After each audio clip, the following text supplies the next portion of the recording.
Hey there, and welcome into another episode of the Route 1 Rundown. I'm your host, Steve Gorgie, and I'm thrilled to be back for another episode to talk some Terps. But before I dive into Maryland's big-time win in Ann Arbor tonight, just a reminder that this show is on YouTube and part of the Department of Hoops, a DMV media network. So if you're listening to this show in audio form, but you want to be watching it, you want to see my face, you gotta go and check it out at the Department of Hoops. That's youtube.com/@Department of Hoops. When you go to that channel, you just hit the podcast tab. You'll see this show along with all of the other great content on the network. You can click the Route 1 Rundown, view full podcast. You'll see all the episodes once you're on that page. You can hit that bookmark icon. It's right next to Play All, and that way, anytime a new episode drops, it'll be right there in your playlist going forward. There's so much great content at the Department of Hoops. If you're a Wizards fan, a Terps fan, you like mid-major local basketball, there's something for you there. So make sure you go and check it out. And if you like what I'm doing here on the Route 1 Rundown, please like, subscribe, and most importantly, tell a friend. That is the best thing you can do to help this thing grow. And a reminder, you can also find me all across the internet at the same handle everywhere. It's at Gorgon Sports, Twitter, Blue Sky, Instagram, TikTok. So make sure you're following me there for more Terps talk, more college sports talk, more local sports talk, gambling talk. I'm always talking sports, and it's March. There's going to be so much going on between these episodes. So make sure you're following me across all those social media platforms. But without further ado, I know why you're here. You want to hear some talk about Maryland's 71-65 win on the road in Ann Arbor. They take down the Wolverines tonight. And man, would you believe if I had told you after that Northwestern loss on January 16th, at the time Maryland was 0-4 in road games, that they would end the season 5-5, 500 in road games? Because that's exactly what they are now.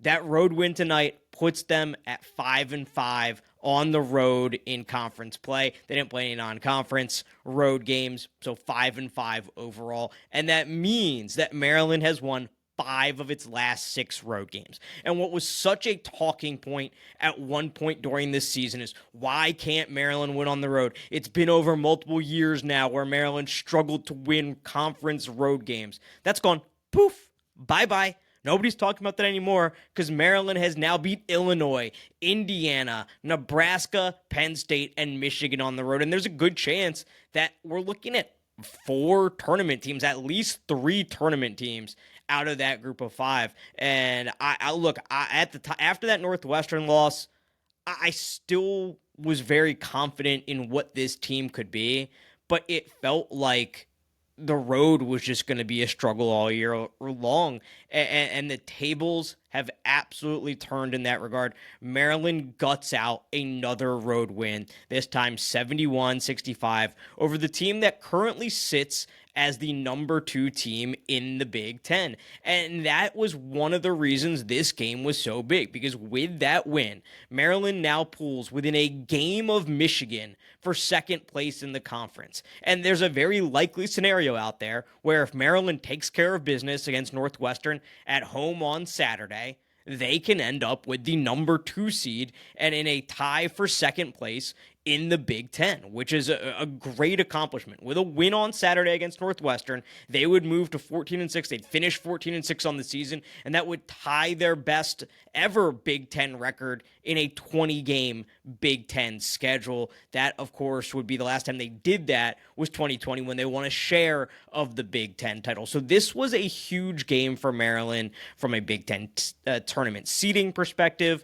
from a bracketology, NCAA tournament seeding perspective, because Michigan in a lot of brackets was ahead of Maryland. Michigan in a lot of brackets was either a 4 seed, in some cases a 3 seed, where Maryland has been a 4, 5, 6 in various brackets, Maryland has a pretty wide discrepancy because of what we talked about earlier this week, where their resume is good. They have great numbers. They have great predictive numbers. They now have 7 quad one wins. They moved to 7-6 in quad one games over that after that win against Michigan, but their results-based metrics are not quite there. They don't quite match that of a 3 seed or a 4 seed. They're at 26 in KPI, 25 in strength of record, 27 in wins above bubble. The non-conference strength of schedule is pitiful. To be quite honest, it's number 299 in the country. And those are some of the things holding them back. So there might be committee members out there who really value those things like non-conference strength of schedule. It's going to hurt Maryland with those people. But there might be other people out there on the committee who really value things like Ken Pom and T-Rank and net and the number of quad one wins. And 7 quad one wins is nothing to scoff at all for Maryland now. It's quite impressive, actually. So Maryland had a little bit of a wider range in terms of where they stood in the bracket. But Maryland goes out and they get a win against a team they are directly competing with for Big Ten tournament seeding, against a team they are directly competing with for NCAA tournament seeding, and they did it on the road nonetheless. And there was a few things that really stood out to me in this game and why I think Maryland was able to go and win that game. And it all starts with the defense. Defense, defense, defense. This Maryland team has turned into a really stout defense. You see it with your eyes, and the numbers are matching it as well. Maryland now up to number 8 in the country in Ken Pom's adjusted defensive efficiency.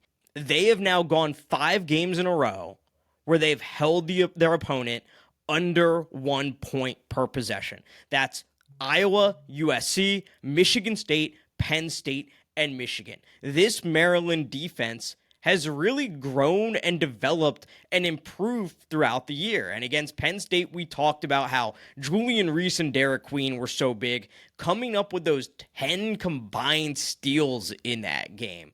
And I thought you saw it again tonight, where Maryland was so active in those passing lanes, clogging up the lane, having active hands, and forcing turnovers. And they forced Michigan, a team that has been turnover prone throughout the year, into 16 turnovers. That's a 22.5% turnover percentage. And earlier this year, I talked a lot about how I felt like Maryland's defense needed to be at 20% turnover percentage or more. That was kind of the magic number for them. Well, for quite a while now, they haven't really been at that number. They've been finding ways to play good defense without forcing a ton of turnovers. These last couple games against Penn State and Michigan, they've really elevated those turnover numbers. And I think it's really helped an offense that has been a little bit stagnant at the same time.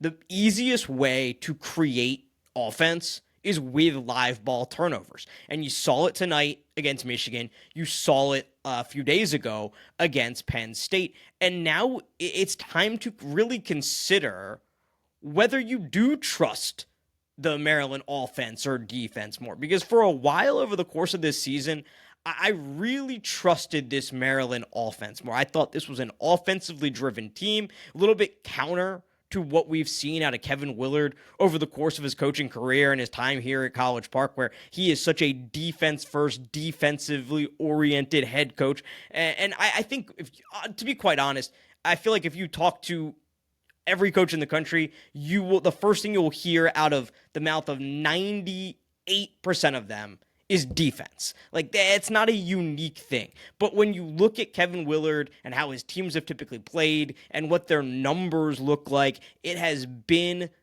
defense that has led the way for so many of his teams. It's been defense that really has led the way for his teams here at Maryland. And this year felt a little bit different, where it felt like this offense had the potential to be an elite offense because you have those 5 guys who can all go off on any given night in the starting lineup, where the defense has seemed a little leakier at times. I've talked about it ad nauseum at this point, about guys like Cam Jones going off for Marquette, for Braden Smith and Trey Kaufman-Wren going off for Purdue. I've talked about Bruce Thornton for Ohio State. I've talked about that a lot over the course of the season. But over these last 5 games, Maryland's defense has found a new level. And I would even take it back a little bit further to that Rutgers game as well. They didn't hold Rutgers under 1 point per possession in that game, but I thought they did a really nice job on Ace Bailey, who everybody is raving about as far as an NBA draft pick. And I know he was suffering from an illness in that game. He only played 24 minutes, but I thought they did a really nice job on him in that game. And I think Maryland has started to find its groove defensively. And a lot of that, I just keep thinking about those active hands in the passing lanes, all the deflections that they've got in these past two games. Again, tonight, you look at the steals for this Maryland team. I mean, you had Selton Miguel with 4 steals, Julian Reese, 3 steals in this game, and Derek Queen with 2 steals. So those two bigs combined for 10 steals against Penn State. Then a game later, they combined for 5 steals. I mean, how often are you seeing big men come up with 3 steals in a game? Julian Reese has now done it in 3 of the last 4 games that he's played. So that's something I'm really keeping an eye on, and I'm really noticing with Maryland right now is just the way they are able to clog up that lane, the way they are able to use those hands to get deflections and force turnovers. And as things get tight in March, as things get tight in these postseason games, you have to find a way to get easy buckets. There's no better way to me to get easy buckets than to generate fast break opportunities with your defense. And that's exactly what you saw tonight. That's exactly what happens when you get those deflections and you get those steals. And I thought Maryland really relied on that. I also want to call out one play in this game in particular, because with about 3.5 minutes left, this was a tight game. This was still very much a battle. Derek Queen came out after the under 4 timeout. He knocked down 2 really big free throws to extend the lead to 6. Michigan comes down, and Julian Reese, with 3.5 minutes to play in this game, rips the ball away from Vlad Golden, who's trying to post him up. And I mean, you saw Jacoby Gillespie come over to try to double. I don't think he had much impact on that play. Again, Julian Reese with the quick hands, getting a little deflection, and then he ripped the ball away from Vlad Golden. And Vlad Golden is not somebody that you just rip a ball away from. Vlad Golden, I would say, is certainly one of the better bigs in the league, probably one of the more intimidating bigs in the league, and Julian Reese ripped the ball away from him. And that was a huge moment in a defensive battle of a game. It gave Maryland the ball back. Maryland was not able to go score on that possession, but you get a stop. Then Reese hits 2 free throws a possession later, and let's continue to give Reese his props for the way he's developed as a free throw shooter. Julian Reese has not had the best offensive games these past couple of games by any means, in any way, shape, or form. You look at the stats, you look at the advanced stats going really the last 3 games. He's had an offensive rating of 38 against Michigan State, 57 against Penn State, 62 tonight against Michigan. He's combined for 14 total points in that game, in those 3 games. He's combined to go 6 of 24 from the field. But the thing you have to admire about Julian Reese is that he doesn't let that impact his effort on the defensive end whatsoever. Not one bit. And that's why he is, albeit a quiet leader, maybe not the most vocal guy, that is why he is the leader of this team in my mind, because his effort never wavers. His effort never changes. It doesn't matter that he's going 2 of 7 from the field, that he only has 6 points, that he's struggling to find his groove offensively after really going on a tear at the end of the month of February. That doesn't matter because he is bringing it defensively every night. Again, tonight, he forces 3 steals, he has 2 blocks, and he has this big moment with 3.5 minutes to go in the game where he just takes the ball from Vlad Golden. And we will talk a lot more about Julian Reese in the week ahead because it is senior night. Julian Reese, I think, is a very unique player in this day and age of college basketball. For him to stay at Maryland for 4 years, for him to stay with all the opportunities he had to leave, whether it was a head coaching change, whether there were some assistant coaching changes, whether there was a McDonald's All-American big man coming in ahead of his senior year and ahead of Reese's senior year, where he easily could have up and left and said, I don't want to share the spotlight with this freshman who plays essentially the same position that I do. Julian Reese is a guy that you have to. How do you not celebrate Julian Reese and what he brings to the table? And I think these past couple games have shown that. No matter how much he's struggling offensively, defensively, he has brought it. And tonight was another prime example of that. And I think he is the reason, he exemplifies why this is a good defensive team. Because I still maintain that I don't think Maryland on this roster has a guy on the perimeter that you just throw out there against the other team's best guard and you say, hey, go lock that guy down. Go shut him down. I don't think Maryland has that, and it may come back to bite them at some point. But what Maryland does have is a very good team defense. What Maryland does have are two guys in Julian Reese and Derek Queen who are good rim protectors inside, who are good rebounders. I think Queen is impressive because even when he gets matched up with guards sometimes, he seems like he can hang. It feels like he can hang. I think Reese can go chase guys out on the perimeter too if need be, and then both are really solid rim protectors. Maryland now in the top 60 in the country in block percentage. Those two guys are good rim protectors. You add a guy like Jordan Geronimo who can add some rim protection, add some energy, add some rebounding. This team seems like it's starting to come into its own defensively, and that's the biggest change that I've seen from this team over the past couple of games. I'm not sure in January Maryland wins a game like this tonight because I'm not sure that they would have gotten those stops. I'm not sure they would have generated the stops that they needed to win a game like they did tonight when the offense was fine, but certainly not great. And Michigan, this wasn't a night where Michigan, I talked a lot coming into this game about how Michigan's really, really struggled from beyond the arc. Let's see if I have the numbers here. The last 4 games coming into this Maryland game, Michigan had shot just under 22% from beyond the arc, 19 of 87. Well, they weren't that bad tonight. They had some positive regression, I would call it, and they were 7 of 20, 35% from beyond the arc. So it's not like Michigan just stayed cold. They were decent from beyond the arc, but Maryland really got to them with the turnovers. I thought that was the difference in the game tonight, was the way that Maryland was able to force those turnovers.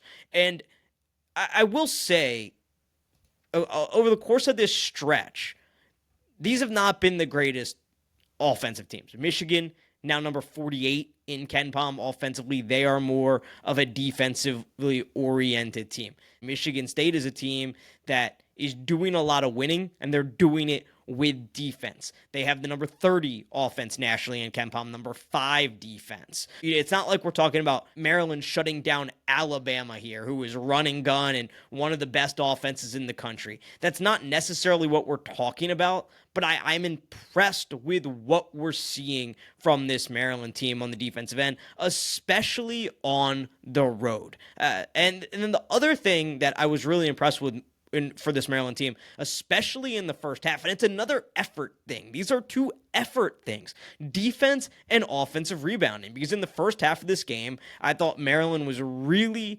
impressive on the offensive glass. And that's how they built, a big part of how they built that 11-point first half lead. They, on the offensive glass, Maryland had a 6-3 advantage in the first half of this game. They outscored Michigan 12-2 in terms of second chance points in the first half of the game. Overall, for the game, Maryland, it evened up a little bit. Maryland finished with an 11-9 advantage in offensive boards, a 17-9 advantage on second chance points. And there was a moment in the second half that really stood out to me, because it was I think it was about 8 minutes left or so in the game. Michigan had tightened this thing up. Michigan had made it a 54-52 game. And Maryland comes down. Maryland gets an offensive rebound, gets 2 offensive rebounds, and eventually Rodney Rice makes a 3 to extend that lead out to 5. Now, it would tighten up again. That wasn't like the moment that Maryland pulled away or anything, but I thought that was just another example of how Maryland was able to do those effort things, whether it was playing great defense, being active with their hands, getting offensive boards, that can be the difference in a game like this. A tough game late in the regular season in March, a grinded out game against another really good team. Michigan, ranked number 17 in the AP poll, ranked number in the top 25 in the net, or in the top 30. They're number 27 at the moment in the net rankings, ranked number 29 in KenPom. This is a tournament team. This is a team that's going to get probably I think a 4 or 5 seed. Again, it's hard to project how this is all going to shake out, but it's a team that will be favored to win their first round game. It's a team that will finish no worse than tied for second in the Big Ten. And you got to do those little things on the road to beat a team like that and to win a game like that. And I thought Maryland really had the advantage in those areas tonight. Now, let's talk offensively for a second, because this Maryland offense does not look like the same one that we saw put up 101 against Iowa, and Iowa, not a good defensive team. We know that, but it was still a visually impressive 101-point performance against Iowa. It doesn't look like the Maryland team that put up 88 against USC. This team, this offense has not quite looked the same. And again tonight, I thought one of the bigger issues with the offense was the fact that the guards are just not getting to the rim right now. According to Bart Torvik, Maryland had 15 shots at the rim tonight. 5 of them came from Derek Queen. 4 of them came from Julian Reese. 1 of them came from Jordan Geronimo. So that means just 5 total shots at the rim came from Jacoby Gillespie, Rodney Rice, and Selton Miguel, and Deshaun Harris-Smith had 1. So your guards are combining for 5 shots at the rim. Maryland had 15 shots at the rim. 10 of them came between Queen, Reese, and Geronimo. Maryland had 23 mid-range jumpers tonight. You never want to see that mid-range jumper number be higher than the at the rim number. And I feel like that is what has happened a little bit to Maryland over these past couple of games. Like, they are being forced to take more of these mid-range jumpers. We have seen teams go zone in each of these past couple games, and it certainly has affected Maryland to some extent. Now, Maryland shot the ball really well from beyond the arc tonight. Both Rodney Rice had a big night. Selton Miguel had a big night. Rice really came on in the second half. Miguel had a better first half. Those two guys, Miguel goes 3 of 7 from beyond the arc. Rice goes 4 of 9. Rice finishes with 19 points. Miguel with 17 points. And they were critical in the win tonight. Maryland shot the ball very well from behind the arc. But it seems like in these past few games, Maryland has shot more and more of these mid-range jumpers and has not been able to get to the rim quite as effectively as they were earlier in this season. And that would be at the moment, that would be my biggest concern with this team, is can they find that groove again offensively? Can they find that groove when they have to play in the half court? The Michigan State game, another great example, where they took 12 shots at the rim, 16 mid-range jumpers. We are not seeing Jacoby Gillespie get to the rim quite as much as he was earlier this year. We're not seeing Rodney Rice get to the rim quite as much as we were earlier this year. And because I've been impressed at various times throughout the year with Rodney Rice, where coming into the year and early in the season, I'm like, okay, Rodney Rice, he is a shooter. He is an outside shooter. But over the course of the season, I felt like he has become so much more than that. He's a guy that I really do feel like can score at all 3 levels, and he has a nice mid-range game. And I am by no means somebody who's like, you should never shoot a mid-range jumper. But I think you have to shoot them in the right moments, in the right situations, with the right looks. Not all of them that I saw or I have seen the past couple days or past couple games have really been the right looks. So that's something that I do have my eye on for this team, because these games only get tighter. You only play more in the half court as you get further into the postseason. So it feels like, as Maryland goes into March, Maryland has to find a way to either play a little bit more up-tempo, a little bit more freely, a little bit more up and down, get more transition opportunities. And we saw a team like Michigan State do that so effectively against Maryland. Like, they are deadly in transition. They are not the best half-court team offensively, but they are deadly in transition. And a great defense combined with a great transition offense, they're making it work to the tune of clinching a share of the Big Ten title, and it looks like there's a good chance they're going to win that thing outright. They can make it work. Maryland needs to find a way, I think, going forward to either be more efficient and create better looks in the half court through their guards, and the guards attacking and getting to the rim, of course, will only help Julian Reese, will only help Derek Queen, or find some more ways to get out in transition. That right now, that's the biggest concern I have. And I brought this team up multiple times over the past couple of episodes. The biggest concern I have is what happens when you play a team like Houston. Because if you want to get to a Final Four, you're going to have to beat a team like Houston, a team that is uber physical, uber aggressive defensively, and isn't going to give you an inch, isn't going to make anything easy. It's a team that wants to grind it out, much like Michigan State does, and play in the 50s, but they have, I think, better weapons offensively in guys like LJ Cryer and Milo Suzan, in Emmanuel Sharp. There was a few years ago where Houston could not hit a three to save their life. Well, now Houston is the third best three-point shooting team in the country. That's my concern. What happens when you play a team like that wants to grind it out, that's going to be physical, that's going to play you really tough defensively, and then also has some guys who can score? That would be my biggest concern about this team right now as we head into March. Now, I do still like the pieces. You saw it. Again, you saw it tonight. This is why this roster was put together the way it was. Again, Julian Reese struggles, and Derek Queen is able to pick up the slack inside tonight. Derek Queen, not the most efficient game, but a 17-point night. He goes 7 for 11 from the free throw line. Long day, long day. Derek Queen, 17 points, 7 for 11 from the free throw line.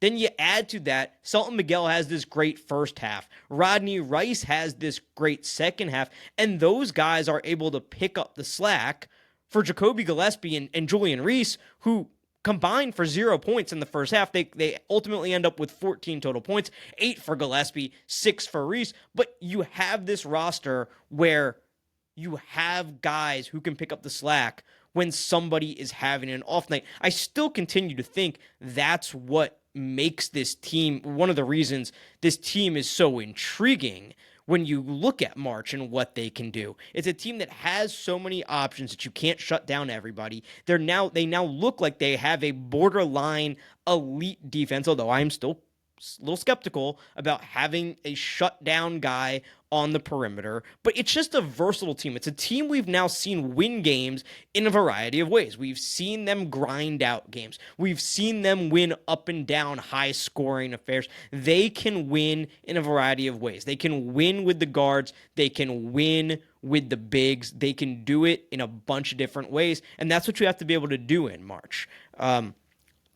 We will see as things continue to tighten up, how that half-court offense looks. If I had to list one thing right now as my biggest concern, that would be it. That half-court offense and how effectively they are able to get looks at the rim in those situations. How effectively they are able to get to the bucket and create easy scoring opportunities. I thought it was better in the second half. I thought they were a little bit more attacking in the second half of that game, and I really haven't looked at the stats to compare, like if it bears it out.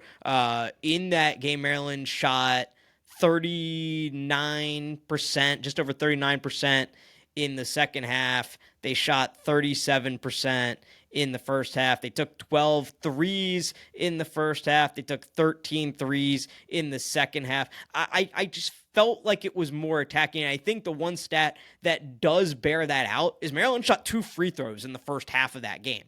They shot 17 free throws in the second half of that game, including 9 by Derek Queen. So I thought they attacked better in the second half, but it's still my biggest question mark when I think about this team and I think about, can they get where they ultimately want to go, which is at this point to a Final Four. And I want to talk about expectations for a second, because it's been a really good season at this point. There's no two ways about it. This has been a good regular season for Maryland. They are now, at this point, 13-6 in the conference, a great chance to get to 14-6, a great chance to get the number 2 seed in the Big Ten tournament, to tie for second in the conference. All great things out of a regular season. But this is a March sport. And at this point, we've seen that this team is capable of beating a Wisconsin, beating an Illinois, beating a Michigan. They played Michigan State right to the wire. It was a half-court shot that beat them for the Spartans. Maryland can beat any team in this conference. They played Purdue right down to the wire on the road. To me, at this point, given what we know about this team, given what we've seen about this team, postseason success to me means one of two things. Either go out and win the Big Ten tournament, hang a banner, be Big Ten tournament champions, or advance the second weekend, get to a Sweet 16 for the first time since 2016. To me, at this point, that is what postseason success would look like. I'd be curious to know, what do you think? How would you define postseason success for Maryland at this point? What is a successful postseason for you? To me, it's one of those two things. And I'm well aware I value conference tournaments more than I think certainly most Big Ten fan bases do. I'd be curious for the rest of the Maryland fan base how you feel about that. I think I value conference tournaments, conference championships, more than maybe a lot of people do. So I personally would still view it as a success if Maryland were to go out, win the Big Ten tournament, and then suffer an upset loss in the first round. Like, would I love it in the moment? No, but I would always remember that 2025 Big Ten tournament championship. It would be an awesome 3-day run. It would be Maryland's first ever, and that banner would hang forever. That's something that's very important to me. It's not important to everybody. Is it important to you? Let me know. Hit me up on Twitter, hit me up on Blue Sky, put it in the comments here. Would a Big Ten tournament championship and a first-round NCAA tournament loss be successful to you? What is success for you? To me, it's a Big Ten tournament title or a Sweet 16 appearance. Those are the two things to me that would constitute a successful postseason, given what we've seen from this team now over 30 games. Given that this team has so many pieces who can pick up the scoring slack. Given that this team is starting to morph into what looks like a borderline elite defense. To me, that's it. Go win the Big Ten tournament, or make it to the second weekend, get to a Sweet 16 and beyond. That's the show for today. One game in the regular season left, and then it's tournament time. And that means there's going to be so much more content on the way. So again, make sure you subscribe. Make sure you go to youtube.com/Department of Hoops and you go to the podcast tab. You find this podcast, the Route 1 Rundown. You bookmark it so all the new episodes are showing up for you in your playlist on YouTube. You are not going to want to miss a thing over the next couple weeks, because the madness is about to begin. Thanks so much for checking the show out. Always appreciate it. And until next time, this has been the Route 1 Rundown.